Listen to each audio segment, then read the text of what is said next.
the evolution of our workforce has changed so much in the last 3 years. We were just machine tenders, machine operators for Pacific Machines, trying to keep up with production schedules.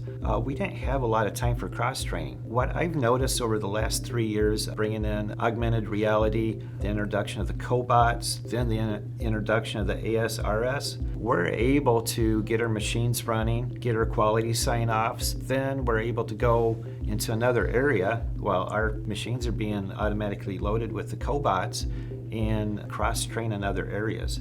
With these new technologies of this automation, allowing people to do multiple jobs and take a lot more ownership and pride in what they're doing. And with that, they're collaborating a lot more. They're talking about what they're doing, they're learning together.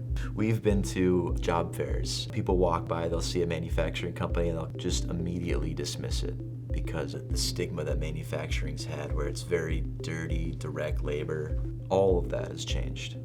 Nowadays, they're starting to turn their heads. They see we have a 3D printer on the table. We have this little robot arm moving, and all this stuff happening reminds them of all the technology they're seeing. This industry isn't what I thought it was. It's changing, and it's changing for the better. So we're getting a lot more interest in the field, and it's leading to a lot more hiring.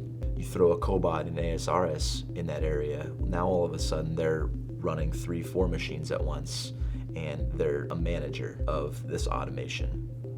So it's more rewarding, it's a lot safer, it's enjoyable. People are happier with the work they're doing. It's really making it easier to keep workers and hire them. Learn more at pbclinear.com.